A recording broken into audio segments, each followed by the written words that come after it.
Ladies and gentlemen, I got some news to share with you about Yukon Forge. John's come up with a hammer that is kind of old school, but it's got that new school feel to it.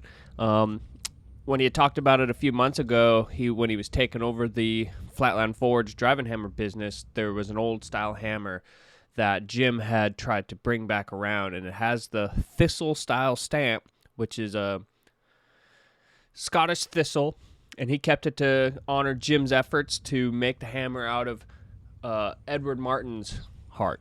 So John wanted to let people know that if you can pre-order right now, and they'll be available at convention to pick up. And if you pre-order right now, they also will ship around in November. So he's just taking pre-orders right now, and you can also go to yukonforge.com, use code BRAINS, get you 10% off, and then there's also a pre-order convention discount as well. So use code BRAINS when you order. Get yourself a badass new hammer from Yukon Forge. All right, welcome everybody to another episode of Forge and Brains podcast. I'm your host, Riley Patrick. Got my co-host, Gavin Cooper, with me today. And today we got a cool guest. He's a well-known name in the horseshoeing world, and he's the guy that we have to be thankful to for putting a lot of horseshoeing to social media into the new age also. We got Chad Chance here with us today, and Chad is a very interesting guy. Everybody that's had a chance to meet him and hear one of his talks or see one of his demos can attest to that. So we're really excited to talk to you today, Chad. Thanks for joining us. Well, thanks for having me. It's great to be with you guys. Yeah, appreciate it. I'd like to kind of say, if it wasn't for you to start off with, the Hoof Watch, that's kind of what, started it for me and probably for Riley as well, trying to get information out there. And I think you're kind of the one that started it in my brain to start putting that out there as well. So what kind of made you start to want to do that with the Hoof Watch? It's a crazy story. Probably about 2008, I have friends all over the country, and I have some really close friends in Hawaii. And one day, one of my friends, Rollins Wood, he was a world champion bodyboarder, and he was on the North Shore, on the Big Island, and they were going to do what they called X videos at that time, and just crazy out there videos of surfing with the camera. And he was like, "Bro, you should do that with your horseshoe and all the cool stuff that you do." And I was like, I don't have time for that kind of stuff. I know nothing about videoing. I don't have time. But he planted a seed, right? And so it wasn't months later that seed, grew. And I started researching and went to the Mac store and bought equipment and cameras. I knew nothing about it. And I trained with a guy at the Mac store once a month. And it wasn't enough for me to learn how to do it. So one day, I'm an entrepreneur, right? So I said, "Hey, if I pay you extra, will you come to my house and teach me at night after work?" And he's like, "Yeah, I'm not supposed to do that." But yes, because I paid him 4 times of what he was making at work. Oh, damn. Literally within months, Hoof Watch was started. And I didn't know what I was doing. I really didn't know what I had in my mind to film.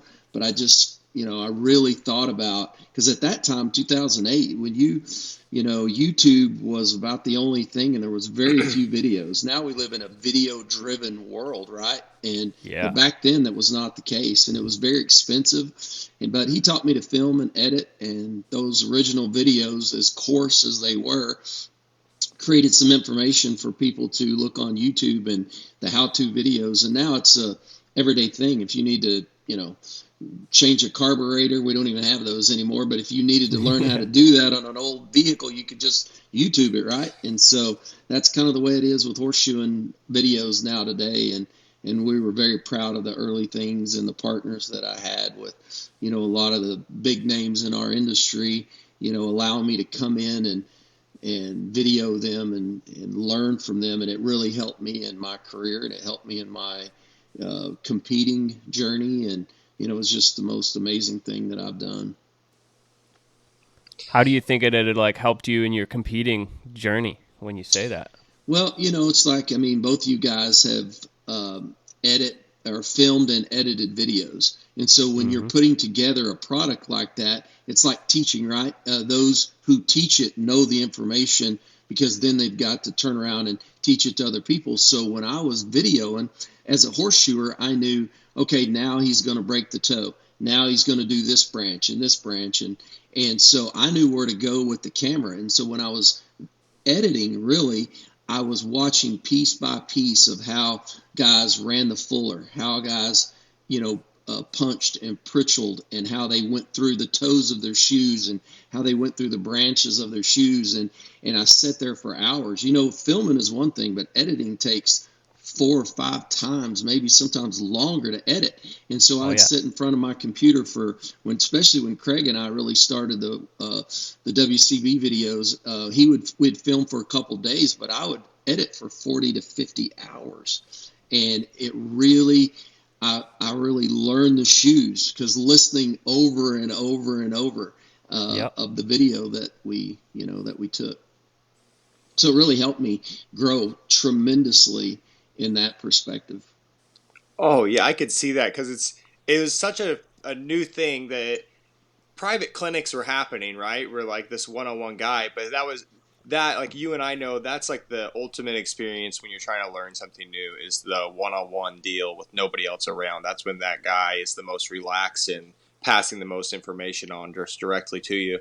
And so like you were just able to like capture a one-on-one clinic with this guy, just what's going through his head through the whole entire process. So I'm sure there is so much information there that was getting spilled out that just otherwise would have never gotten down, The besides that little first, one-on-one deal. yeah, the first, one of the very first things that I did is I was going to play golf one Saturday morning because at that time all I did was shoe horses and play golf, and I ran in. There was a horseshoeing clinic going on at a town nearby, and I was cruising by, saw the horseshoeing rigs. Well, I knew what those were, so I whipped in there in my shorts and golf stuff, and Chris Gregory was doing a clinic. And at that time, I was working for like 5 vets. Thought I was a podiatrist, if you will. I mean, I thought I was the big deal. He schooled me. He did an anatomy lecture in the first of his clinic, and my jaw hit the floor. And honestly, I was the last one to leave. I pummeled him with questions. I ended up going to their place out in Lamar, Missouri, and I think Cody was like 16, and I'm in my 40s at this time, 40, 41. He's like, hey, you want to make a shoe? And I'm like, I don't make shoes, And he actually showed me he goes, you don't know how to make a toe bend? I'm like, no. And he showed me real quick. And it really planted the seed for all the stuff. Because originally, I wanted to go to all the four corners of the United States and film horseshoers all over, some that you saw and some that you don't ever see, like trotter shoers or draft horse shoers or thoroughbred shoers or, Arab and long-footed guys that just don't really go to the things that we go to, like your state organizations, your national organizations. But there are so many fantastic horseshoers that you could learn a lot. But honestly, you just figuring out a way to monetize that at that time to be able to afford to take yourself and a film crew all over the country was just too expensive. Yeah. And so that kind of changed the direction of Hoof Watch in the beginning. But we did get I did go to a lot of clinics because I was everywhere. But like you said, Raleigh, at that time, I drove up and down the road every weekend. I tried to go to someone's shop or to a clinic or somewhere to learn. It wasn't as readily available, the information, as it is today. Yeah, because it's like you go to a clinic and you're there for 2 days and you're gathering all this information throughout 2 days, and it's like, how do you retain all of it? But if you have, a camera where you've recorded it, you can go back and keep watching it over and over. So it's like you can, see it and start to remember it. That's something that Yeah. I've noticed just from, all the recording and editing that I've done is I can rewatch it over and over again. Absolutely. They say you only retain, if you write it down, you're only going to retain 10% of, a lecture or something like that. If you write it down, if you don't, if you just stand there and listen, it's even a smaller percentage of you get home and life gets in the way and you can't even remember where you were last weekend. and it's a lot of money traveling up and down the road. Yes. But it makes sense too of you saying that you were able to retain so much more of it, because like I'm sure like us three all know, when you shoot something like that you're going to go back and edit, you kind of have like a shot list in your head of everything that you're wanting to. You're like, okay, well I need this clip, this clip, this clip. Like, well, now you're organizing those clips as what happened, as actions that happened during the clinic. You're like, oh, during this lecture, when he did this to the shoe, they were highlights throughout, where it's like, I guarantee somebody that filmed it and that has a shot list in their head retained more at that clinic than somebody that just stood there and watched it. Like, yeah, I've never thought about that. You guys know it's a one-take deal. Like, you couldn't get someone to say, hey, can we shoot that again? I didn't get it correctly. So what I had to do, and like all of the videos that Craig and I did, I mean, 99.8% of them were one take. All those beautiful shoes, he would just show up and build them. I mean, and I was just amazed every time at how good, because it wasn't like he'd been practicing. Some of them he had to figure out while we were doing the video. Right. And that's just amazing, because they're beautiful, nice shoes. But what I did was do what they call as a radio edit. I would edit the audio first. I would build the story. This is this shoe. We're here. We're going to do this, this, this, and this. And then I'd put the clips where we needed to. And the more I did, the smaller they got, right? Because in the beginning, I wanted them to have 30-minute videos. People are not going to watch 30-minute videos. Yeah, and so it got, because it was exciting to me, right? And I wanted everyone to know what I knew. And, it just got smaller and smaller and smaller. And eventually they got, 8 minutes, 6 minutes, 5 minutes. Still today, that's still, people won't even watch it that long. They get what they want out of it, and then they move on. It does seem like there's a weird turn, because there's some of those guys that are like, like your Whistling Diesel, your Cletus, like guys like that. Like I love watching YouTube and just like seeing what they're doing. And it's right now the content's going long again. Like all of a sudden you're seeing more 45-minute videos, but I'm with you, Chad. Like I want a video that's like 8 minutes long. Like that's how much, like, and even in the Instagram world, you got like 15 seconds about to like grab these people's attention on there. So it is like you have to cut a lot of stuff out that you think is like a lot of tongue moves that you think are cool and important. It's like they gotta go sometimes. But it's just like as you get more mature in promoting those videos, the hook, the 15-second hook, gets them to watch the entire video. Right? If you have a place, if you have a YouTube channel where you can post that and it's longer, if someone's really interested. But if you get, for every 1,000 people that watch the 15-second one, I don't know what it is, but I bet it's a very small amount that would go on and watch a 30, 40-minute video. But I'm with you. I was driving last night. I had a 10-hour drive yesterday, a turnaround to go to an auction. And so I clicked on my phone on video and set it down, didn't watch it. I listened to it, but I was listening to that information. And last night, I didn't get home till 2 a.m. this morning, and I wasn't even tired because I was interested in the information. And that's like you guys, these podcasts and the things that you're doing. People can entertain themselves driving, sitting, flying, doing whatever they need to do. And that's why you guys with your podcast have made such an impact in the industry as well, because people are interested in what other people know and say. And I think it's just another means of education in our industry that wasn't prevalent, 15 years ago. This episode is brought to you by the World Championship Blacksmiths. It's pretty cool to see the evolution throughout the years where Chad Chance and Craig had collaborated together and provided a lot of information online, and kind of what inspired Riley and us to start this venture with the Forge and Brains podcast. If it wasn't for the World Championship Blacksmiths, we wouldn't necessarily have this community to, bring us all together and ultimately to better ourselves through our trade, have a goal to strive for and, something to work towards. So, but also World Championship Blacksmiths has a whole merchandise line and some tools that they sell. So you can go to their website, worldchampionshipblacksmiths.com.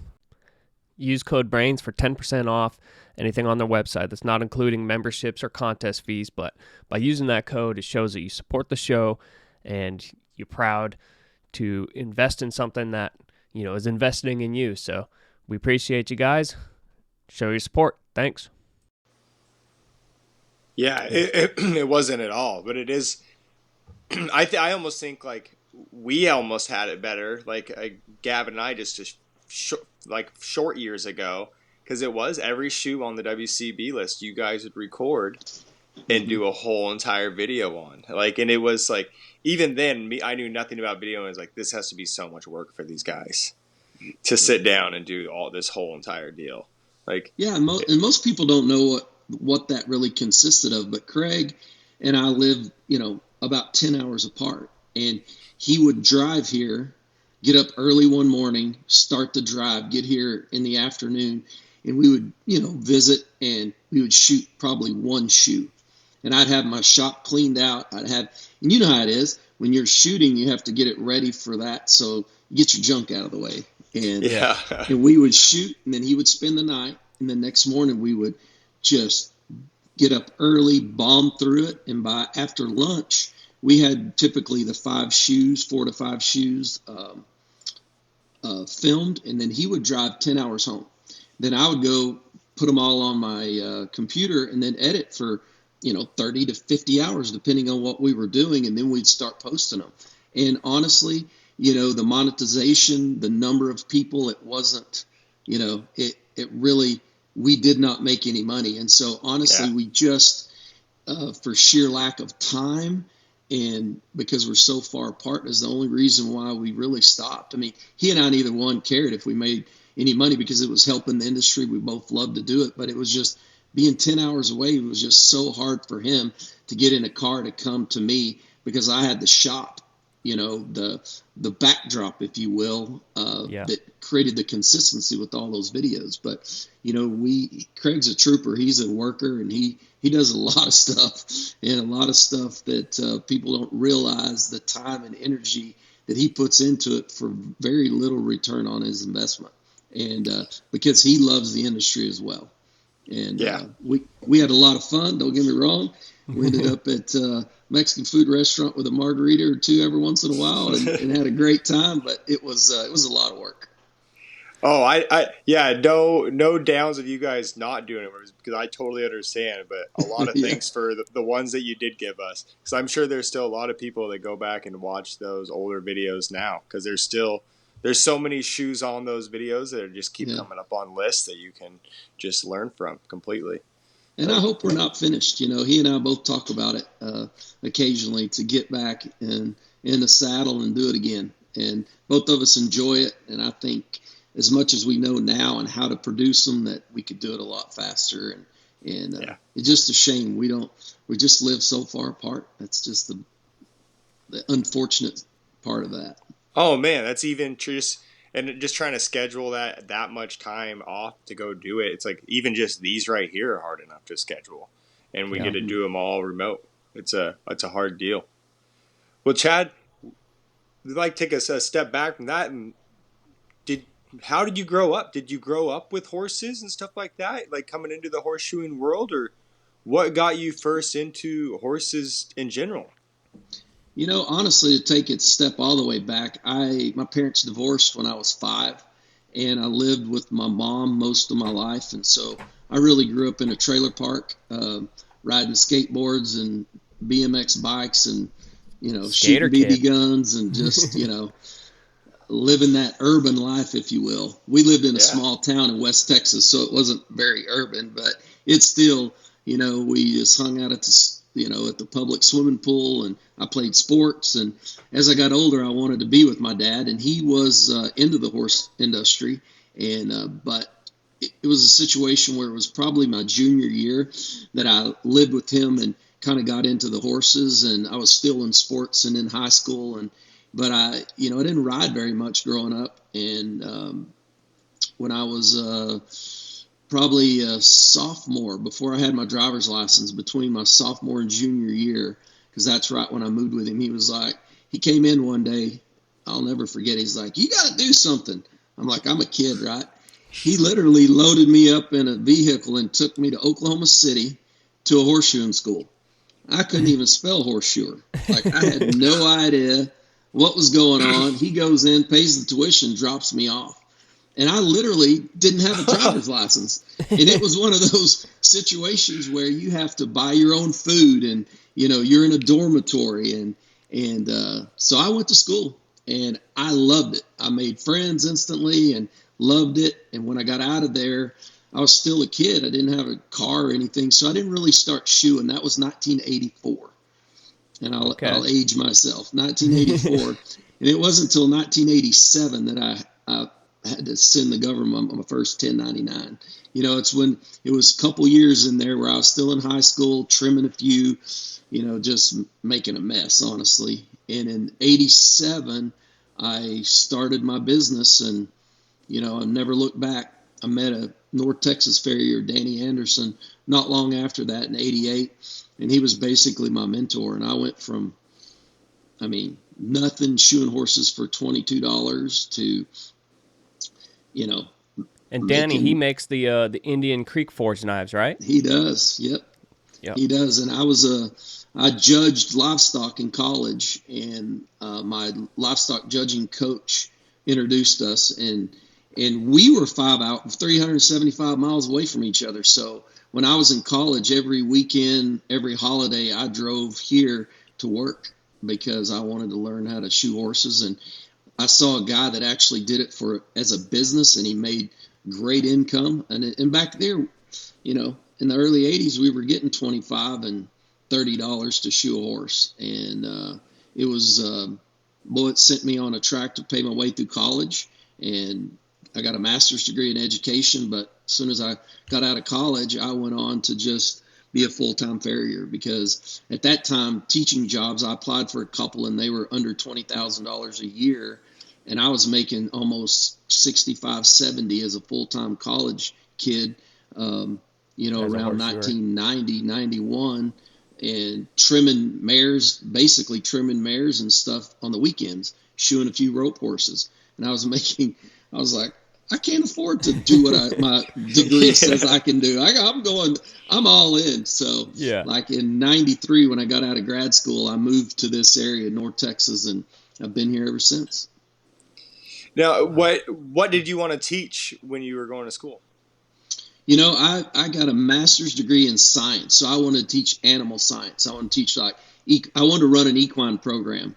There was a guy that he just went to work for the American Quarter Horse Association. He's a retired professor from WTAMU. It's up in Canyon, but his name's John Pipkin. And he was kind of the guy who I looked up to tremendously through my academia, if you will. He got his master's at Texas A&M. He got his PhD at Texas Tech, and he taught and he coached judging teams to hundreds and hundreds of world and Congress champions, and that's what I wanted to do. But the thing is that those positions, that was like in the early 90s, and he got a tenured position in Canyon at that university, and he was there. So I was in my 20s before that position opened. I'm in my late 50s. I'm 56. So the only way to get those jobs, if you want to stay in a certain area, is if someone that's tenured does something grossly inappropriate, which most of them do not, or they retire. And so you got a 30-year period in your lifetime, and I learned that at an early age. I was like, I have no chance. I want to be this guy. I want to have his job. It didn't come open for 30 years. Yeah. And I'm like, so I learned that early. I'm like, I want to be control of my own business, you know, because he told me, he said, Chad, we get a cost of living couple percent, and that's it. So, you know, and me, I was in control of my raises, if you will. All I had to do is shoe more horses, because it was one of those businesses where you were in control, you know, as long as you were healthy enough and had the work and stuff like that. But you could work more days, shoe more horses, and increase your income. And I chose that. And so what type of horses were you and Danny mostly shoeing? At that time in Gainesville, we were showing a lot of cutting horses. We were showing a lot of rope horses and Western pleasure style horses. It's basically one of the quarter horse meccas of the world in the Western disciplines. Your reining, your cutting, roping, barrels, Western pleasure, Western riding, those kind of disciplines.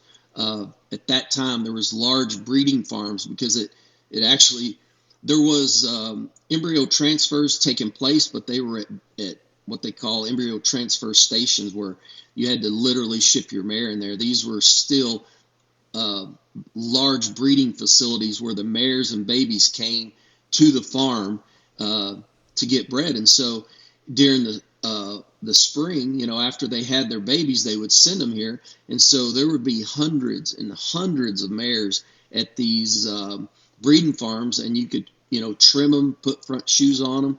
If they were show horse mares, you could reshoe them. And so it was a built-in business that was very lucrative, because especially trimming, and I would trim 30 or 40 a day, and at that time I was getting $10 and $12 a head, but gosh, you could make a lot of money. That $12 added up, trimming brood mares, and it taught me how to trim feet, because I trimmed thousands of them, and how to be trimming the babies, because they all had foals on their side, and you would have a couple of guys that worked at the farm. One would have their head, the other had their tail, and they said, trim this thing. And so you learned how to be it created some horsemanship, right? Because if not, you got your head kicked off. And so trimming babies and mares and all that stuff was such a great education for me, because I really understood feet. Because if I trimmed one too short, them big fat things would limp around and I'd get in trouble. And so I learned vertical depth early on, and learned how to really gather feet, because those big mares out in the field, they're just pancake feet, and learn how to gather them and not take vertical depth. And so that was something that was built in over doing hundreds and hundreds of those mares. I literally paid for my college trimming mares and shoeing front end shoeings when I was 19, 20 years old. I paid for my entire college, except a few $1,000s my grandmother gave me, trimming mares out here in North Texas. And that's no joke. Incredible. It was really good. Do you? That is so cool. Yeah. Are any of those skills that you learned through your degree, do you use them still today? For sure. Because I wanted to be an educator, right? I wanted to teach, and all the things. And I was animal science. So I took all the, genetics and repro and all that kind of stuff. And I don't use that today, but I understand it. I understand, especially when I was working at the breeding farms and talking to the vets, as you move from the reproductive side to the foot side, you still have to be able to communicate and educate yourself, with the veterinarians, because especially in the show horse industry, they were a vital part of my success. I worked with them, not against them, and we worked together. Not all of them. Of course, there was ones that had different approaches to different things that I didn't align with. But guess what? There was a lot of horses, a lot of people, and a lot of different vets. So I really tried hard throughout my career. But just going to school, for me, I learned how to make a $5 bill go to where a $50 bill needed to go. It taught me it was that transition between 18, 19 and early 20s, 22, 23, 24, to learn how to live on my own, because I did. I paid my own apartment, my own cars, I ran my own business. And it really was that transitional period there where I loved school. I still love to learn. Like I said, I'm definitely a lot older, but I love to learn still to this day. And I love to learn about horseshoeing, even though I'm retired from it. I love to learn about it still today. And you guys see me at places, and I don't have to be there, but I want to be there. I want to continue. Yeah, we just saw you up at Calgary, just hanging out. Yeah, and it was fun, and to watch and to stay relevant in an industry that I've given 40 years of my life to. I'm moving on to other things and do auctions a lot, multiple times a week now, and I have real estate, and I like that, but I still have a passion for horseshoeing and horseshoers. It's the people that make it so great. No, I can't imagine how much growth happened for you in that time frame of you were going to school, learning so much there. That's already like a whole chapter in most people's life. But then at the same time, you had like your off time was a whole nother school of creating a business and learning horsemanship and everything. But like you're saying of like making your life, like making each dollar stretch, because like especially while you're in college, you're still trying to like look good, go out, hang out with your friends, Oh, and yeah. still meet all these other means. Is like, man, what a just condensed crash course of how to live a life, like in that little chunk, and still be so social. You know what I mean? Because like Right. I think that's one thing that always amazes me about you is like you're a very good communicator and talker. So I imagine that had to help you in your horseshoeing career of talking to these vets and stuff, is that you were able to just like you passed the elevator test very easy. Right. You were easy to talk to. Absolutely. And no question about it. I drove up and down the road because it was a 5-hour drive. Because back then the speed limit was 55, and I got plenty of tickets. And luckily, I shod horses for a judge over in Gaines County, and he got me deferred adjudication on a lot of them back then when it was easy to do. Not so easy anymore, but I drove back and forth studying for tests because every weekend I had to come here because I spent all the money I made over the weekend the following week going to school, going out, taking girls on dates, the things that you do in college. And it was like I was broke. I was beyond broke. It was talk about paycheck to paycheck. I literally went weekend to weekend. But I'm so thankful that, those, like, there's a big farm out here, Carol Rose, and Carol knew I was going to school, and she knew I was paying my own way, and she honestly gave me hall passes and opportunities because she was so kind and I don't know, she was passionate about me going to college, and she let me trim horses. And if I made mistakes, if you made a mistake at the Rose Ranch, it was not good. And I made a few, and I had to be a man about it. But she was so kind to me, and Bob Perry Quarter Horses, Bob and Ann Perry, and there was a couple there named Joe and Susie Jean, and Joe was the same way. He was hard on me, but he really expected me at 19 to be what we are today as a professional farrier. And I was working on horses like Zippo Pine Bar and Zips Chocolate Chip with Danny. I didn't do those on my own, but they're mares and babies that were breeding of those horses back then. And those were some very famous Western Pleasure quarter horses, and it was a big deal to trim their feet properly. And so I was on a fast track. Like, I was a punk kid from West Texas, and when I came out here, it was like, you're getting baptized by fire, boy, because it is for real. But you just got to man up, and when you make a mistake, you got to own it and just do better. And I think I kept that. It's very simple to me. It's just I always wanted to get better at everything. It's crazy. I don't have that internal driving force that I have to be the best when I walk in the room, that I'm the best one, I'm the baddest one, I'm the, and consequently, that was hurdles I had to overcome in the competition world. Because when the bell rung, I didn't want to stomp Riley Kirkpatrick's head in the ground and beat him so bad and make him look stupid. I just don't have that personality. Where we were head to head, was it a competition? Did I want to win? Of course. But if I didn't, it wasn't the end of the world. I didn't pout around. I didn't quit talking to you. I didn't, and I think that just, it's a great trait. But when you're going to be the winner, you have to have an edge about you that other people don't have. And all the winners, and I love to win, and I love to be on winning teams. But I think just the relationships I have with people, knowing that, like today, as that time comes, you have to build relationships with people, or you're going to live a lonesome, terrible life once it's all over. Because, at 56, I can't act like I did at 30.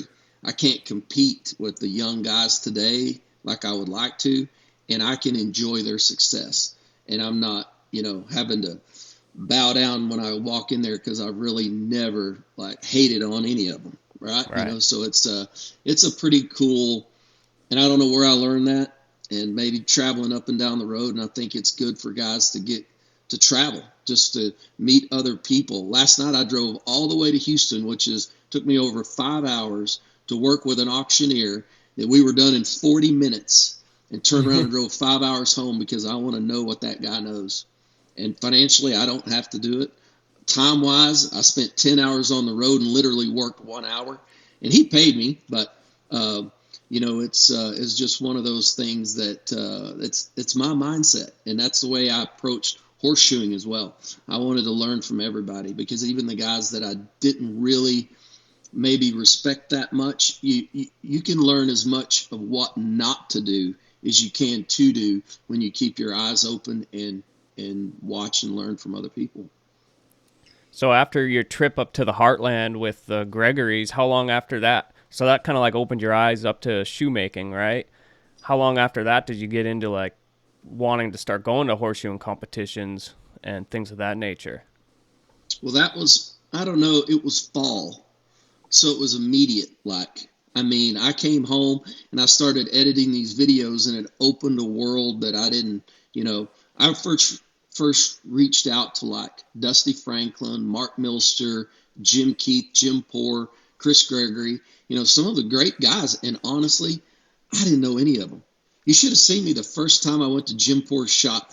I was in plaid shorts, shoes with no socks, long hair, and he walks in and he's like, I was like, dude, I want to film you. I want to film you. I got this camera and la, la, la, la. And he's just looking at me and looking at Kathleen, and I can't imagine what he was thinking. It was funny. When I was at Chris Gregory's, he used to have this place where there was a bunch of coke piled out in the back. They must have had just semis that just dumped it. When I was coming around the corner, he was talking to somebody, and I overheard him talking about, who is this guy? What does he want? La, la, la. And I'm already at Lamar, Missouri, in my car wanting to film him. They didn't know who I was at all. And so it's that, I think that tenacity to just, do something cool is, something that I've always done. But as soon as I won my first buckle in Division I in Las Vegas, and it was in 2009, or I think it was 2009, maybe 10. I think it was 2009. So it was literally from like October to December, I started making shoes, and I just went crazy, and I just went all in. And every night I lived at the time when I started, I lived in town in a cul-de-sac, and every tool I owned was in the back of a half-ton pickup. I didn't have fullers. I didn't have tongs. I had one pair of half-inch tongs that I used for everything. Yeah, and a fuller that had a metal handle on it. I still have it in my shop today, and show people every once in a while, because now I have a semi-truckload of stuff, right? And, it's just funny how when you set your mind to it, you can evolve. Because I think the biggest thing for me was, and it is for anyone, it wasn't that I was special in any way, but I was hard-headed and consistent. I did it every day. And I learned how to take my everyday horseshoeing to practice, because if you really break down practicing, some people like to shoe horses, hurry up and then get home to practice. And it's like most of the horseshoeing contest, and the most important part of the contest is winning the shoeing, right? And so I learned how to practice. I'd trim 1 or 2 feet a day, because you know how much time it takes. It takes more time than your daily routine. But I'd set my phone on my box, and I would learn to practice, because I got my certified farrier, my journeyman, in 1 year, and I just rolled it. And I had to learn how to trim feet fast, shoe all 4 feet, and do a good job. So my shoemaking and all that just started immediately after I met the people that I met in the industry. There's a guy that most of you guys don't know. His name's Scott Inman. Super guy. Lives down south of Waxahachie. Since day one, we've had the great sponsor of Farrier box. And something that's really cool is, I don't know if they read our minds or not, but this last month's box was pretty dang cool. Came with a brand new Salcedo hoof knife, some tool roos, some buffing compound, and a cotton wheel. and basically sets you up just to go straight to trimming feet and knifing them out. So amongst some other things, and then if you guys want to get on the program, go to farrierbox.com, use code brains, and get 25% off your first month's box. Like, you won't be disappointed with all these tools that you get. So sign up, do something cool. And I were running buddies, so we went everywhere, and that's what you need. You need somebody to run with early on, because honestly, we were both just, our hair was on fire, but we had no idea what we were doing. And we went to contests and clinics, and and he was a great guy. And he's like, if you're going to do this, you got to come down to Jake Engler's and let him help you. So the first WCB contest in Denver was in 2010, and there's Tool and Fuller. There was all these hard shoes. I didn't even know how to spell Tool and Fuller. I'd never seen one of those in my life. And honestly, Jake made tools for me, and he didn't really show me how to make shoes because he was too busy making tools for me to get through the contest. And so I didn't know a soul, but outside of Dusty Franklin, and I don't think Scott went to that one. I flew by myself. It was freezing cold.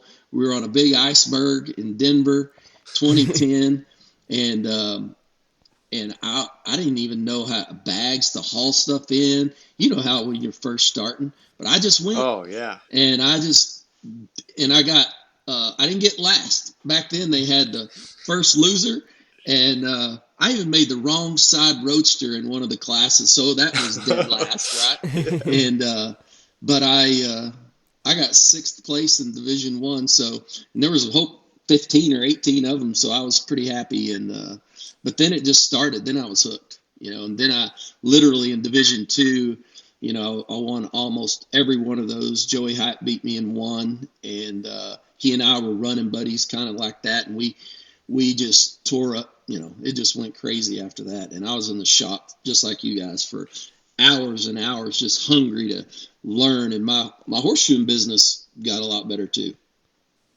Yeah, that's something I was kind of wondering. Once you immerse yourself into the competition world, how did your business kind of change in the sense of like combining the two?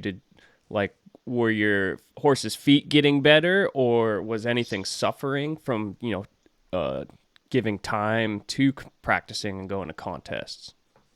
Well, that's the thing about me being, you have to stay committed. So it does take, an enormous amount of time. I didn't have a shop. I had to lease one, and I had to buy a coke fire. I drove right after that contest. I'd never worked in coke before. Didn't know anything about it.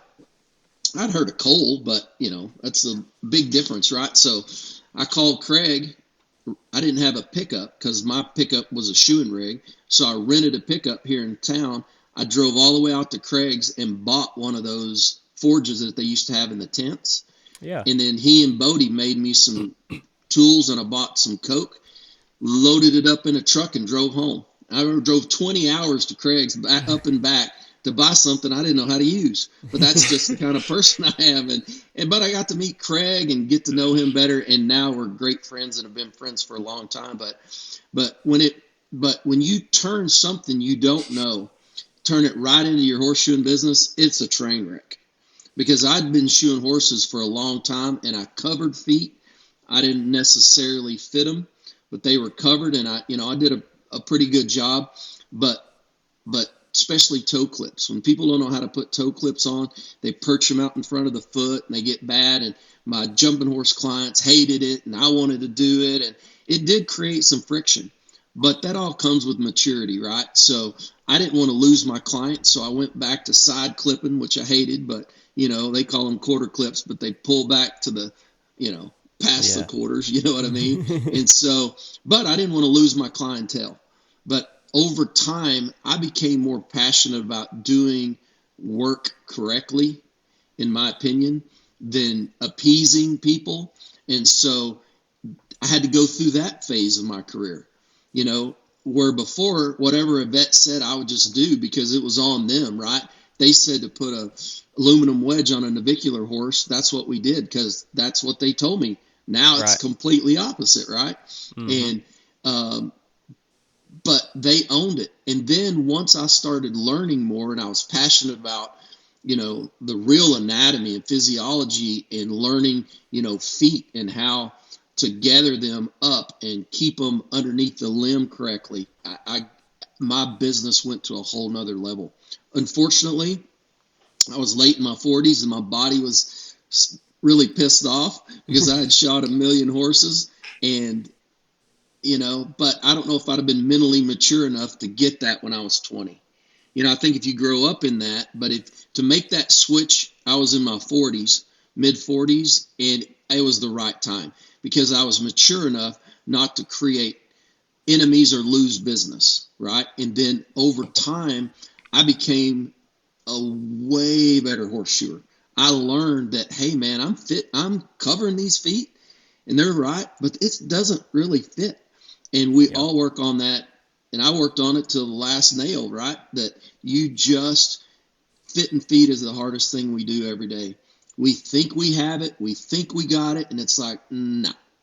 Then if you learn how to study feet after you've shot them, if there's flares, if there's things going on, guess what? It's typically the morphology of that foot, and you're trying to put what you want into it, and the foot doesn't like it. It's going to tell you every time you shoe the horse. I always studied their feet. Like even when I had helpers, I wanted to look at the shoes before they pulled them off, because I wanted to see what the overgrowth was, if there was any, if I was cheating a quarter or whatever. And as I got older and competed, dude, I had all the time in the world. And everybody that competed with me know I'm slow. And so I took that and I fit quarters. Like I would not put a shoe on and cheat them. Once I learned, it was just, I was hard-headed. And it took me 2 trips to the anvil or 22 trips to the anvil. I did not care. My horses, and consequently, they got better. I shod for pleasure horses that they thought they had to use St. Croix ultralight rims on, and I was putting handmade 3/8, 3/4 fullard shoes on them behind, and they were working better in those than they were in the ultra, and their feet stayed together, and I had a better foot every time I shot them. And was it a weird dynamic? So, like, I remember you came up here to Washington years ago and you did like a reining horse demonstration. And those shoes are typically fit like outside of the hoof capsule. Was it hard to transition shoeing horses that way versus the way we fit them, just perimeter fit at a contest? Yeah, that it takes a lot of maturity because I shot reiners and I also shot Arabs. Half Arabs, half Arab, half saddlebreds. And a lot of times on those toed out feet, especially on the club side, because a lot of them are elevated, unilaterally and they toe out. So when they go out, their legs, don't move.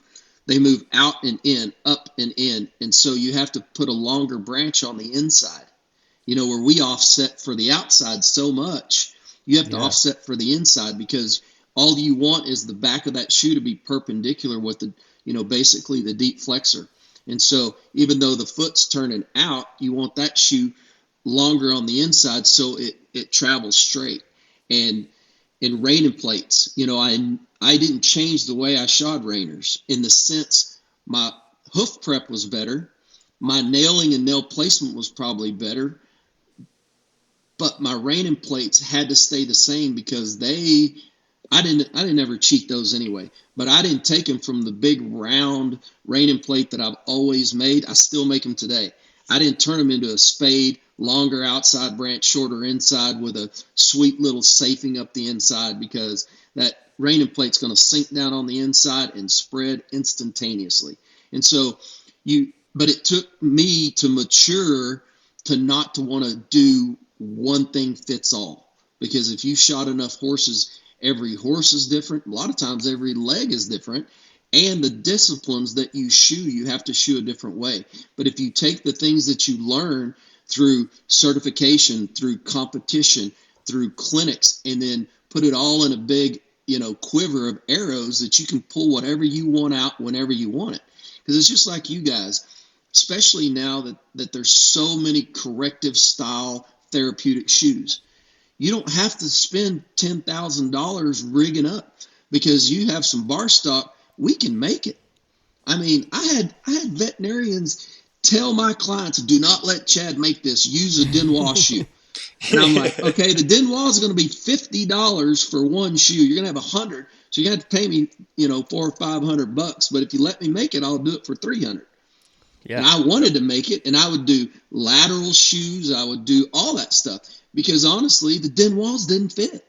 And Yeah. I'm not dogging that type of shoe, but it had layers of stuff so you could fit the buttresses of the hill. I'm like, well, that tells you right there that usually that doesn't fit. But so it gives you the ability to fabricate whatever kind of shoe someone wants, and that's where late in my career, and that's what I'm proud of today. It doesn't matter what it was. I feel like I could make a shoe, whether it be a heart bar, a straight bar, a reining plate, any kind of, any shoe. None of my customers would want a roadster, but if they needed it, I could make it and put it on. And that's what I'm proud of, is being able to own my trade. So anywhere I go today, as even though I don't really shoe anymore, I got 2 horses that I shoe, and hopefully after the reining fraternity this year, I'm going to be done. And because I'm looking forward to that last nail, I tell you for sure. It's been a great career. Maturity is probably a good way to put it in the sense, because I can remember back to that clinic. That was very early in my stage of my career, and seeing that, I was like, man, that's freaking crazy. It's like way outside the hoof. But now, like, I would say I'm a little bit more mature, and I can understand that, and that's why it's being done, and can consume that information. Absolutely. And I think for any young person, or young or old, that that takes the time to listen to this, that everything you learn all the way through, you have to think about it. Think about when the application is right, because every horse and every situation is different. And to learn early on and get that discernment through maturity, that where to use a toe clip and where to not, where to use a lateral extension here or there, or bump up the lateral side, or whatever. Those are the biggest things, the biggest hurdles, if you will, in a person's career, that can eliminate a lot of challenges through clientele, veterinarians, different things like that. Is just knowing when to pull those tricks out. Don't show your cars all the time, but impress them by your knowledge when it's needed. But what's better now than just to shoe a horse? Like, some people want to create problems. Man, I wanted to just shoe one and go on. Yeah. You know? Oh, I'm a totally guilty person of, I thought every horse needed to have this like complete perimeter tight, penny on a penny fit pretty much, and like anything outside of that was just hogwash, or horses really didn't need any therapeutic shoeing. But like the past like probably 2 years, I'm like, I think I just now hit maturity, and I'm like, okay, I think I could use my skills outside of this a little bit better, like, and probably appease a little bit more people than I have been doing. But it took a while for me to get there. I see a lot of people, and it's not just at the WCBs, but they see what you're doing. I mean, they watch your videos, both of you guys, all the time. Then they try to duplicate it and go try to put a roadster on a horse that doesn't need it, or a salmon sidebone shoe or whatever, and they have no idea. And it's like, man, learn how to build those. Learn how to build a Z-bar. Learn how to build a heart bar that you can take a foot that's 5 1/4 by 5 1/2, and the material you need to build a straight bar, a Z-bar, a heart bar. Those are the kind of skill sets that when they're needed, it'll impress any kind of veterinarian or anything like that. I mean, and it'll make you feel good, right? It'll make you feel like you are owning your trade. And I think that's the key thing, is like, man, this is what I am. I'm not just tack them on. I can build anything, do anything, do the things that I need to do. Yep. No, I think that's like the final like hope that everyone wants to have, but it's like it takes a while for you to accept it, is to be able to like any fit that the vet wants or the client wants, and any type of shoeing or environment they're going to hit, you can get over it. Like, and you just know, like, I can build that shoe and I can get the nails in the white line. And that's what's going to really matter here for the end of the day. Yeah. Like, no, it's a hard thing to hit it finally in your head, to be like, all right, maybe everybody else isn't wrong, and I just need to like take my little place here. Absolutely. So now you're pretty much done shoeing horses. What are you moved on to now? We know you're doing some of the auctioneering stuff and selling some properties, huh? Yeah, yep. I have a couple horses that I do, and then we have a few of our own, but my wife and I are down to just a handful of horses, and so. But yeah, I got my real estate license and my auctioneer's license a couple years ago, and I've just been working diligently to build a new business, and it is a little different than it was when I was in my 20s. I'll tell you for sure, because it's you go from an industry where you feel like I was on top of my game. Was I ever the best or whatever? Yeah, whatever. I could get around a horse and I could shoe one and whatever. But then you go into an industry you know nothing about. Like literally the reason I'm an auctioneer is because of auctioneering for the WCB. Because one day Craig's like, you can speak. Can you do this? I'm like, I've never done it, but let me try. And so early on, I mean, you guys, like one of the first ones was like at his house in New Mexico. And then we went on to, I think it was Madison, and it was like, anybody give $5? Okay, I got 5. Would you give 10? Anybody? And then I got online and looked at YouTube videos and learned how to do it. And then I'm like, I need to go to school. So then I went to school and just started, and now I'm rocking and rolling. And like I said last night, I drove 5 hours to Houston, helped a guy with an auction, drove 5 hours home. I'm doing the things I did when I was a kid, driving to people's shops, and because you have to get yourself out there to learn. This particular guy, in my opinion, is one of the best in the gala auction industry, the lane I really want to get in. And so he's not going to come to me. I've got to go to him. And so I went to him. What do you mean by gala industry? What does that mean? A gala is basically like a fundraiser. But so there's nonprofits that create income for people in need, right? And so this one last night was for human trafficking.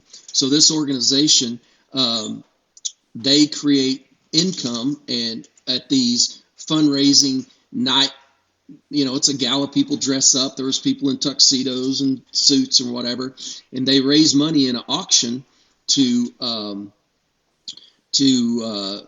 provide needs for. This one was called Elijah Rising, but it sends money and helps people and women that are being trafficked, and there's all kinds. Would it be a little bit different style versus auctioneering for that versus like say for cows or horses or even houses or whatever? Is there a little bit difference?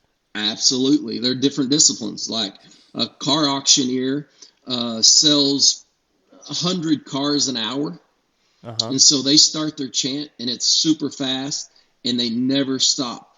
And they just roll every 20 to 30 seconds. They're rolling a car through their lane, and they'll sell a lot of cars fast. Cattle auctioneer may sit down and sell 4,000 head of cows and steers and heifers and whatever in a day, where a car auctioneer usually like 100 to 130, and then they're done at that auction for the day. And there's multiple lanes. Cattle auctioneer might, sell, if it's a livestock, they might sell anything from goats to horses to cows to, 600 weights or whatever. And their style is a little bit different, because in those two industries, you have professional bidders. You have people that are bidding every week. And like the large packing plants will bring a semi truck in, and they're buying 50,000 pounds of 600 weight steers or heifers or whatever it is, and they're going to their feed yards to then finish up at a packing plant. And so they don't care if they're black or they're white or they're whatever. They're buying pounds basically. And so an auctioneer will set in the market for that day. Like if it's like $2.15, he'll sell, 200,000 pounds of beef from a $2.15 to $2.16 a pound.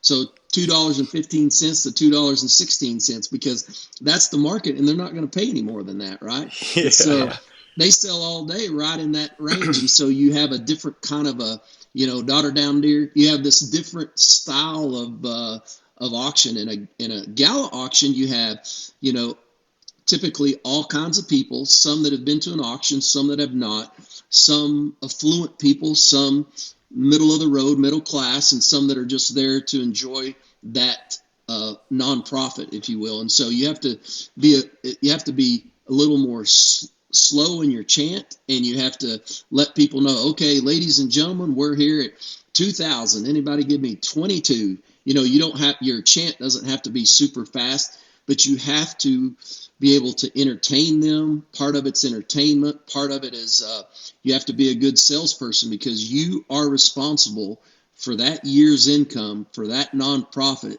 that entire year. And so it is there's a little lot bit of of entertaining that goes along with that too, then. Absolutely. And there's a lot of pre-work that goes into that, where a cattle auctioneer will just show up. He gets paid by the day. The car auctioneers are what's called contract auctioneers. Or if you sell like personal property, like big tractors and bulldozers and stuff, those people get percentages. So the auction world there's a lot of different aspects of it, if you will. Yeah, I was wondering if there's like a different skill set as the auctioneer, performing to sell like at the nonprofit versus the cattleman in a way. Yeah, for sure. For sure. The cattle auctioneers, they have a certain chant, and I haven't developed it yet. That's one of those things that takes a long time. It's just like going into the shop. You have to practice every day. So in the chant, are you actually saying a word? Because as a guy sitting in the stand, you're always thinking like, oh, they're just mumbling or whatever. So I don't know. So Yeah. are you actually saying a word in that? Yeah, and you cut the words is like anybody want to give, okay? Because like your chant is in syllables, and so like 20 now, like you say 20 now, 25 now, 30 now, 35 now, $40 bid. You just start practicing that rhythmic chant, right? And so now and here and dollar, they're called filler words. And so you can put like $100 now, $200 now, $300 now, $400. You just start practicing that. And so you don't say dollar. You'd say $100, $200. You say daughter, like your daughter, or like 100 or $100 now, $200 now, $300, is it allows you to roll your tongue and go. Shorter syllables. Yeah. And like anybody want to give breaks down like anybody want to give one, anybody want to give two, anybody want to give three, anybody want to give four. That takes too much time when you're going fast. So you say, buddy give.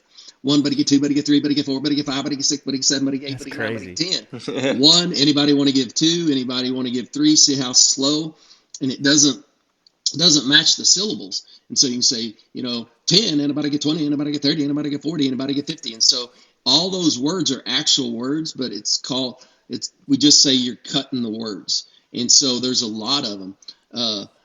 Like dollar, do you want them? They cut it to daughter did a bonum. Instead of dollar, do you want them? Daughter did a bonum. And so it really, all of them have, and it's hard to learn. I just went to an advanced bid calling class here a couple of weeks ago, and it's the first time in 2 years I was able to go to anything like that. And it really advanced, because it's just, we don't have clinics, and you can watch stuff on the internet, and which helps a lot, but sometimes you outgrow that. And that's why I travel around, and I try to find the best people that are creating success in the industry that I'm in, and I try to get to know them and emulate them and learn from them and create relationships, because it doesn't really create someone that's competition. It just creates those relationships. Like, I was halfway home from Houston last night, and it was 12:15, and I stopped at Buc-ee's. And amazing, I was up there, and all of a sudden I heard somebody say, Chance, what are you doing here? And it was one of my good buddies that I work with in the auction business. We had no idea. He's from a little town just south of Dallas called Ennis, and we met up, and it's like, man, we're on the road. We're warriors. We're doing what it takes to become successful. And it was awesome. It was like I was a kid again. I told his name's Wes, and I was like, Wes, this was so awesome, because people make a living from 8 to 5. You build your life after 5 o'clock, and whatever you're doing. And it just, I believe that. I believe that those burning the midnight oil, doing those things that people don't want to do. I could have sat home, and not been affected, but it's just not my personality. I love to just create those relationships and build memories. Life is short. Keeps the passion going for you. And Absolutely. So something that I think, like, we talk to a lot of people about, because most people we talk to on here are really busy people, and I think you're one of those people that are just a student of life. That you're always going to be busy. You're always going to find something to do. How do you find a good balance with family life and chasing passions? Well, that's a very difficult question, simply because everybody's personal situations are so different. And I'll just speak for me. I'm a Christian guy, so I put God first in my life, and then my wife, and then I put my passions, my work, my relationships. Actually, Jade comes after that, before those, my daughter. And so, and keeping that in my life has been very difficult. It's easy to say, it's so hard to do, because when you love to do something, you'll do it for free, right? You'll just go out and do it. And I think young families, they have to, you have to put it in a schedule. I was a schedule guy. I still am. And I think that, putting practice time into your schedule, you have to go to work and make a living. Like I said, 8 to 5. You come home, you have some family time. And then if you like to get up early, your shop time may come before you go to work. I was always a night guy. I still am. And I won't change. I'm a night owl. That's why I can drive home and be home at 2 o'clock this morning, and I was up at 6:30. And I wish I could have slept till noon. And if I did, I wouldn't care, even at my age. I'd sleep till you have to do something, but I had to get up. But I think, for people to keep that balance in their life, that they have to give themselves a break, because it's virtually impossible to keep everything in balance all the time. And so I think, as a couple, you got to love each other, admire each other. And I see guys that just go do their things, and they don't include their family in their vision or their dream. They don't include their family. Like, this is a brand. Like, you guys are building a brand with your podcast, and the people that are important to you, you talk about it, and it's important for all of us, because it's something that is legacy. I think you won't take your money or your, badass big hammer when you die, but you will have a legacy that it's your character. And I think that, people include their spouse in their vision, take their spouse to, we went to horse shows a lot, so we called them showcations. We didn't go on vacations because we didn't have the time or the money. We went to horse shows, but we went as a family. We go to contests as a family, the young families that have little squirts, 1 or 2 a year, if they're on that trail, and then when they're in the shop, include their kids, have play stuff in the shop. Don't make it so crazy that somebody can't come and, you can make a shoe. If you're distracted by them making a shoe when you have, the best guys in the world standing over your anvil watching you make a shoe, it's going to be easier, right? And so just include those kind of things. And then don't lie to yourself. When you're out goofing off and you go out to make a pair of shoes, have your stuff ready. But if you're out there for 2 hours or 3 hours and you've turned one pair of shoes and you've messed around, don't blame being in the shop to practicing, because you're not.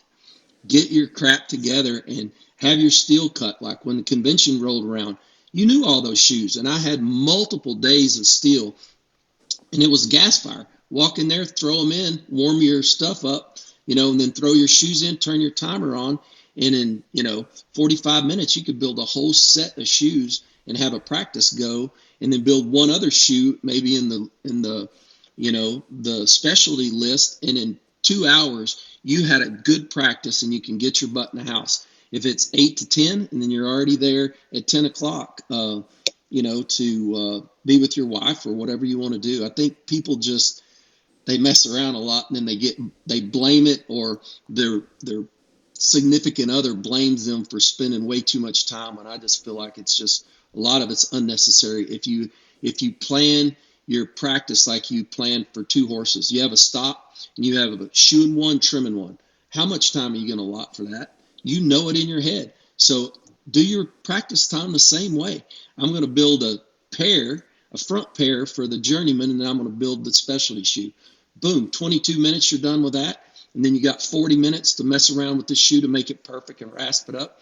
And hour and a half, you're turn your fire off, open your door, and shut your door to your shop and head back in, and you feel like you've got something accomplished that day. It's really good.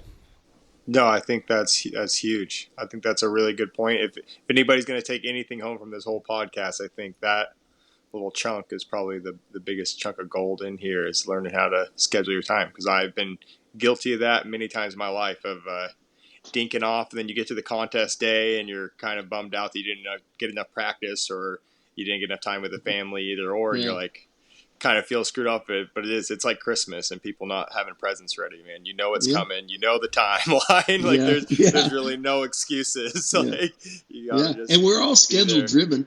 We have 3 horses to shoot tomorrow, or 10. We fit it in that schedule, and just it's like, and you just have to schedule it in your day wherever it fits, and give yourself some grace. But run some goes. Like, people don't want to run goes. And I learned that from Chris Madrid and I. We both were very much the same in believing you need to practice how you're going to compete that day.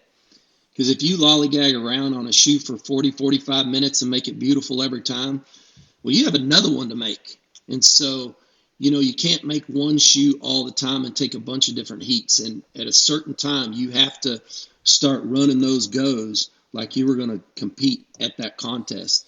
And if you do that, you will be successful. When you don't, it's like the first time you ever ran a go. And what a terrible time to have your first go at the contest. Yeah, cluster. I've done it. Don't get me wrong. I've been guilty of it. But I learned early on, man, you have to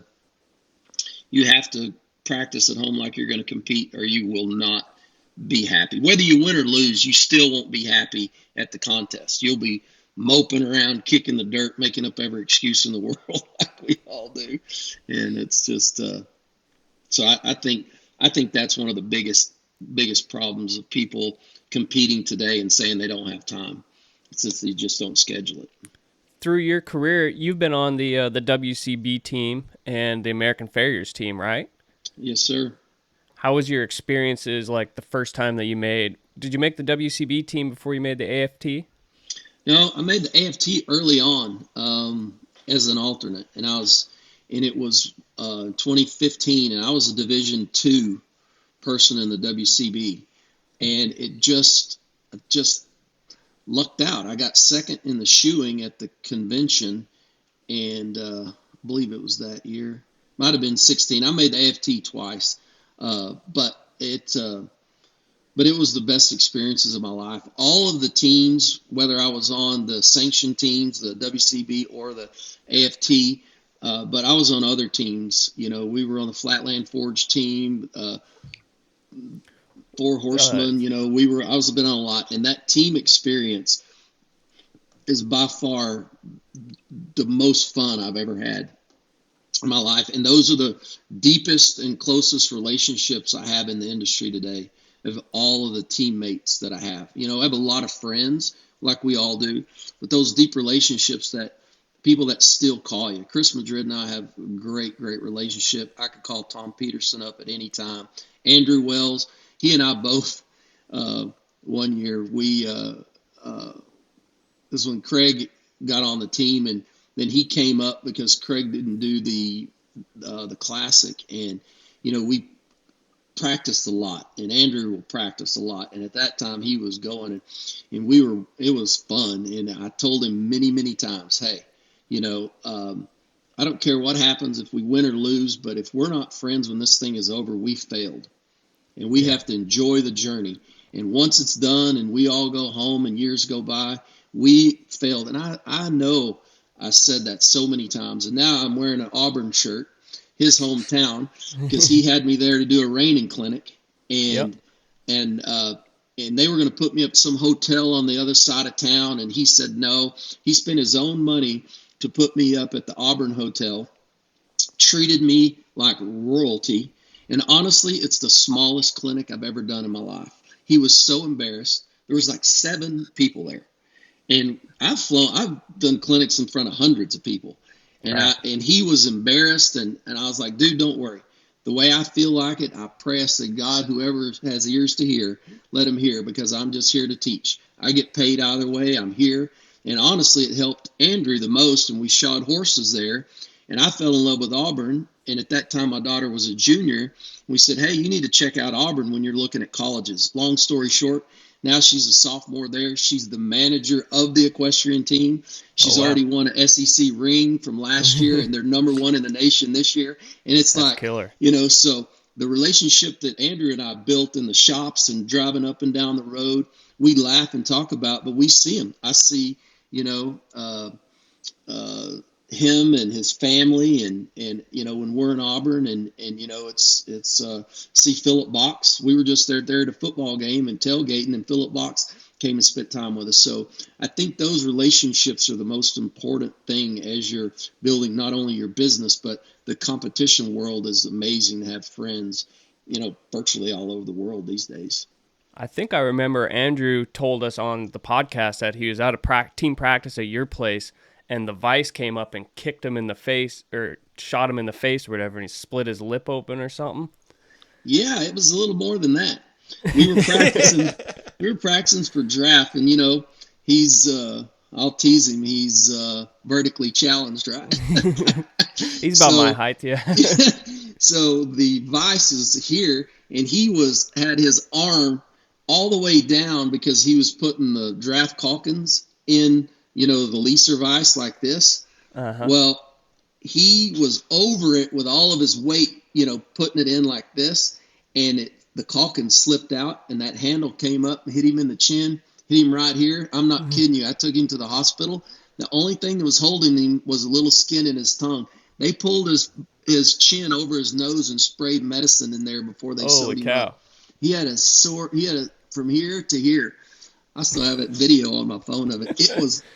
It was hanging. It was spread apart. It was like the Joker from Black Batman. And I was like, dude, I was having the run of my life. I was just finishing my front foot. I'm like, you screwed it up. We would have scored high on that one. But no, he and I, we still stay in contact a lot, and Robert Jukes, I could go on. I could say a lot of people's names of teams that I've been on that, still are dear friends, Craig got me on the first team ever. Bodie was either right out of high school or he was a freshman in college. Is that the one with the rooster? Yeah. Stoney was on it. Me and Craig and Mike Stone and Bodie. And I mean, we were young. Like I was a Division II person or one, and we're competing on the draft at Calgary in the Big Tent. It was amazing. And there's like 18 or 20 teams, and we were like 6th or 7th. I mean, like it wasn't embarrassing, right? And I was like, I don't know how Craig did that. Because even you see Bodie today, and he's just so accomplished and such a great competitor. He didn't know crap then. He was none of us. And then we have Stoney, the circus clown, and it was just, we had a blast.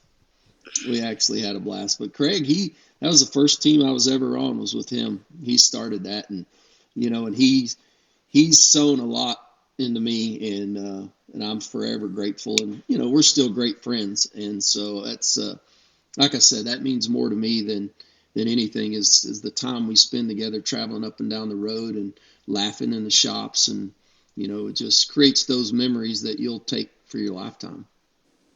So you've gotten to compete at the old Calgary the way it was years ago. Mm-hmm. It must be pretty cool to see it come back again. Is there any like huge differences you can tell between the old style and like kind of the new style that they have going on? Well, I don't know the exact years, but it was 25 to 30 plus years they were at the old one. And they used to have this big tent style building, and to have 20 draft horses in a line, coke fires all in a line, the stands full of people, and the smoke, when they started smoking those shoes on, you could imagine that round building and the cloud just hovering about 15 foot over you was nothing but smoke. They turned those big fans on trying to get it out of there. and at that time you had to have one of the team members had to hold the horse. So it was literally 3 guys working and one holding the horse. And then when you were done, you had to hold the horse. So that puts a whole nother dynamic in it, right? Yeah. And then you're competing with, Billy Crothers and Grant Moon and a lot of the old school guys. And you got teams from all over the world. There was some, and I didn't know any different because that was the first thing I went to, but looking at Spruce today and just the way things are set up, it is awesome. I mean, you think about it, even from a financial vein, from marketability, winning 75,000 or whatever, the biggest check Craig won was 20,000. And it was because their 20th year or something like that. And that was in 1999. So it was about 20 some odd years, maybe 30. But anyway, but you did all that and it was for being a world champion, not for 10 grand. Right. And, but if you were the highest point of your country, you got to carry the flag out on the stage in front of the grandstands at the Calgary Rodeo. Now that was cool. And because I had Hoof Watch in my camera, I filmed it. So I got a pass up. I got a press pass to go up there every year. It was like beyond cool because everybody's there. It's nationally televised, right? And and when you were the leading person of your country, you got to carry your flag. So seeing all the flags walk in, and then they would give when I was there, Beanie won, David Verini won, several years that I was there. I can't remember who else, but they provided the trophy there and had the trophy presentation. So there were some things there that was really cool that would be neat if Spruce could do, especially bringing back that carrying your flag, because that was a cool thing. But, you can't really look in the mirror, right? Sometimes you got to rip it down. Those days were cool. Yep. Those days were fun. But, Spruce Meadows is such a higher level. They actually want you there because usually when the classes were done, they had other things to do. So you had to get your stuff and get out of there.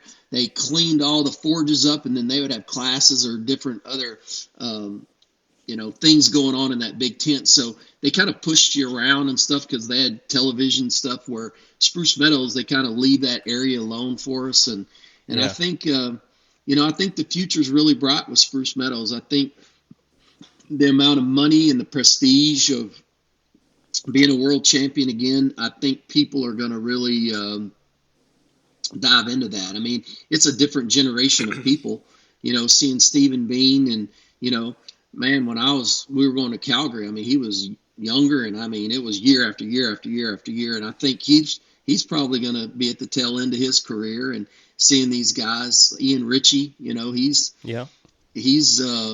I saw him compete, make the top 10, and he and I are close friends and, just proud of what they're doing. But, as you get older, it just gets harder to compete at that level, at that pace. And it's just life, That's something I was thinking about with Steven, being a 5-time world champ then, and then now coming back 10, 15 years later and still being in the top 5, finishing in the top 5. Like, that's a huge feat. And he may have been second when it's all said and done, I think. But anyway, he's an amazing guy, and he's got a great work ethic, and he's got a great eye. And, it wouldn't surprise me if he comes back next year and tries to win it all because, I don't care how good you are. Look at Grant Moon. In his day, they couldn't get around him, and he got old.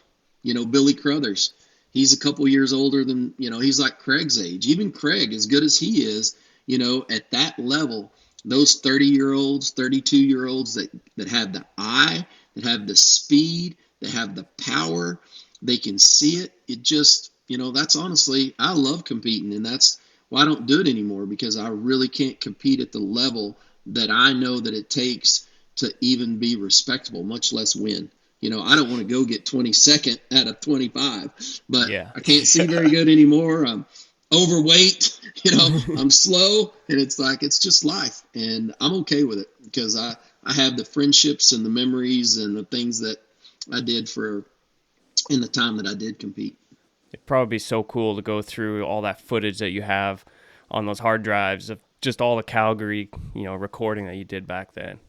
I just told a guy today, I was on basically a Zoom with somebody in the film industry. I said, I have a 13 terabyte drive that is full of stuff. Yeah. 13 terabytes. I mean, when I first started, if you could find a 500 gigabyte drive, it was big.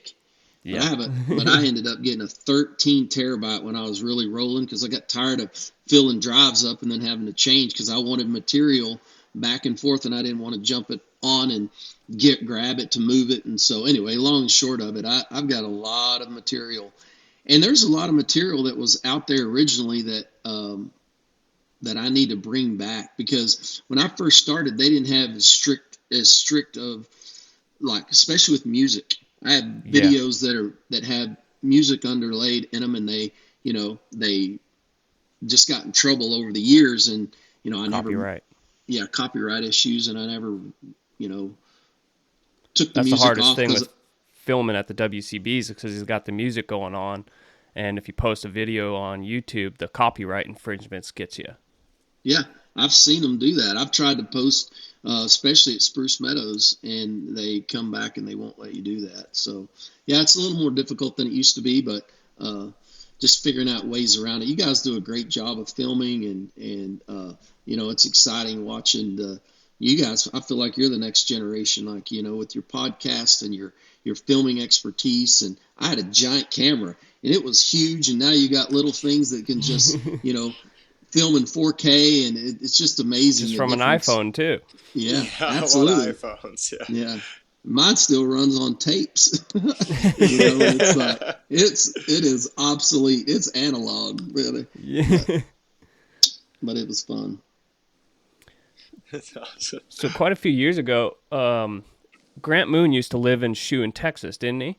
He did. Was he far from you? Like, did you get to work with him much when he was living there? No, I was young. I was still in college, but his wife is from the Weatherford area, which is where Jukes is from, not far away. Grant, I should back up, his ex-wife, but but he moved here, and he started shoeing quarter horses and stuff, and when I was probably 18 years old, 19, just trimming mares out here, he would come out here, and no one had ever seen anybody make an aluminum egg barn welded in a forge. Like, it was unheard of. He was an anomaly. Like, and that's when he moved to Texas. That's where he and Jim Poor, that's how their relationship started.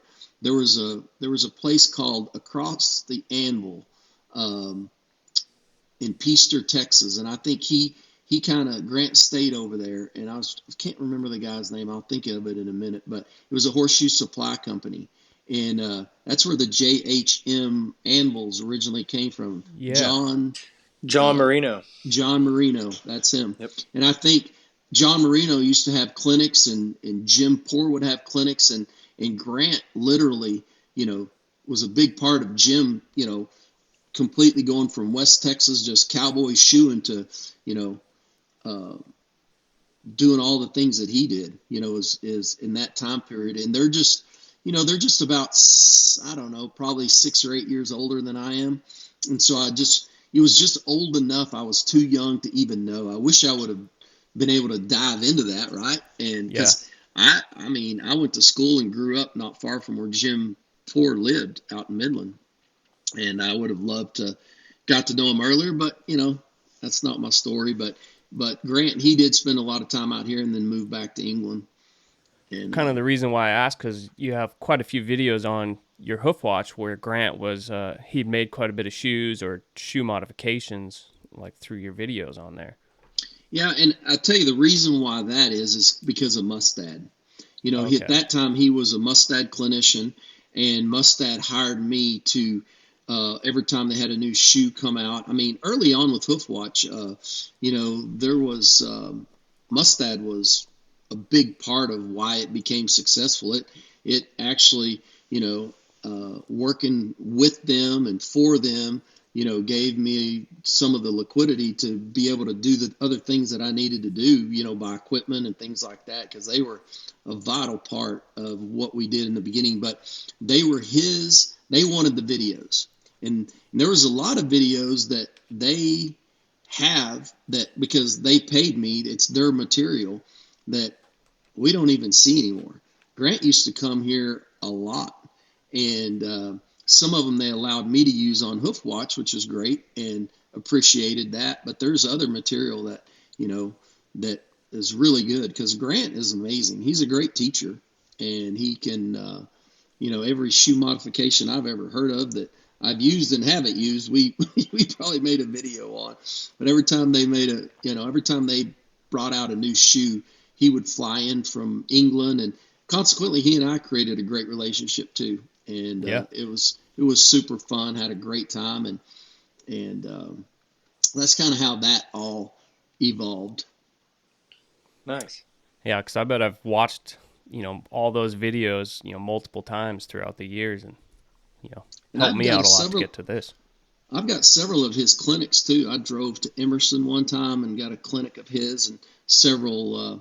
And I don't know if they're on there or not. I'll have to look and see. But Mustad. I mean, he was the Mustad clinician for decades, right? And so he traveled the world, and anytime I was around, I would try to get him on film.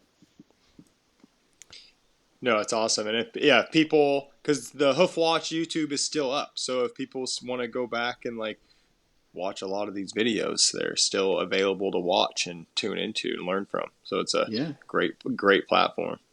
Yeah, and I hope maybe one day Craig and I'll kick it back into gear. It would be a great thing. I thoroughly enjoy it, and I think it is a benefit to the industry, especially with a great shoemaker like Craig. Absolutely. Well, Chad, a question that we like to ask our guests on Forging Brains, we call it the Mount Rushmore. Basically, 4 people that you hold in a high regard that have, helped you get to where you're at today. It could be either horseshoeing or non-horseshoeing related, whichever.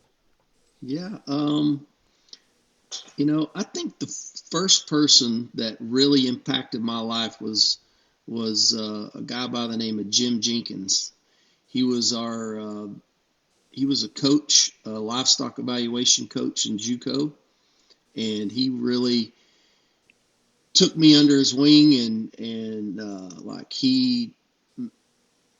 I was kind of wild, and he's like, you take your hat off, you cut your hair, you can't touch your collar, and yes ma'am, yes sir, no ma'am, no sir. And Jim was a big part of that, and honestly, he cared enough about me. I wanted to make him proud. I really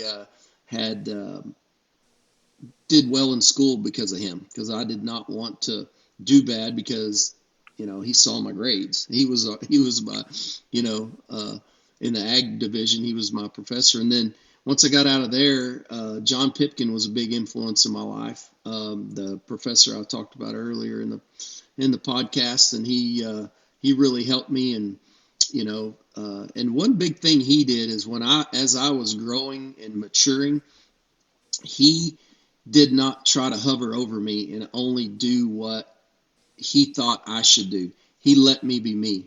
And I'll be forever grateful for him, because I trusted him. I liked him, spent a lot of time with him. He was a big reason why my life changed professionally and spiritually. And, he's just a great person, and I'll forever be thankful. And then moving on into horseshoeing, of course, Danny Anderson was the first, he was the origin. It's where I started, and he took a punk kid, let me stay at his house. I'd go party and come in at 3 a.m. He'd wake me up at 7 or 8, and we'd go to work, and he didn't care. And he joys of being young. I couldn't do it now. I couldn't do it now. And then and as an early horseshoer, and then as I think today, once you get older in life, it's like, who are those people that really impact your life? Is it truly one person? I'm so blessed to have so many people in my life, and early on, Mark Milster and Austin and Jake and Gene and Craig and, all those guys that were running hard and doing things, they really all have impacted my life in a big way, and relationship wise. Chris Madrid is, he and I are soulmates. We think alike. And we're so different. We are so different outwardly, but we have the greatest conversations, and it's just one of those things that it's hard to really pinpoint as like now, because I really don't have that mentor yet in my new profession. You know what I mean? And so I think those three guys, and then it's just the culmination of the people I've met up and down the road. I talk to Austin Edens all the time. Great friend. And, but there was a lot of people that helped, I always say in my clinics, if you ever drive down the road and you see a turtle on a fence post, one thing, he didn't get there by himself. And, and so I didn't get where I'm at by myself. And there was a lot of people, that have helped me all the way through the process. And, stretches from those first days of Chris Gregory. And I never would have went to the WCB if it wouldn't have been for Dusty Franklin, because, I have funny stories about Craig, and he denies it, but I'm going to say it. Just like I said, I met all these people, and Dusty goes, "You need to call Craig." Craig didn't know me from anything. So I call him. Well, I'm hard. I'll get on it. If somebody doesn't answer, I'll call him back. And I keep calling. Well, he don't answer his phone good. He still doesn't do it today. But he's better probably. But I called and called. And finally I ran into Dusty at Tucumcari at Jim Keese. He said, "You need to get hold of Chris." I said, "I call that sucker so many times he don't want to talk to me." One time I called, and I think that he accidentally hit it or something because it answered, and then he hung up. I teased him about it today. I was like, but then when we finally met, we were like best friends. It was like, but he's just like, he's probably busy. He's like, "What does this guy want? I don't even know this number. I don't know this guy," but it's super funny. But honestly, Dusty just kept pressing me to get to know Craig and to film and do the things HoofWatch was doing that Craig was. And this was back, man, this was 2010, and now, the WCB is like 18 years ago, and so it was like 4 years into it. So that was a long time ago. And luckily I've been able to build a relationship with the entire Trnka family and love all of them, their extended family and their grandkids, and just seeing all of them grow. It's just been a great joy in my life. But I think, as far as Mount Rushmore, those three guys, and then the culmination of just the people that have helped me and get to where I'm at, later on in my career, probably be the answer. It's a great list. No, it's a great list, man, and it was great to get to hear a little bit more about your story, and hopefully people were able to grab onto some of those like golden nuggets that you dropped in here, man. I always love chatting to you and getting to hear what you're up to and your insights on things, because it's always helpful. I appreciate you taking the time, man.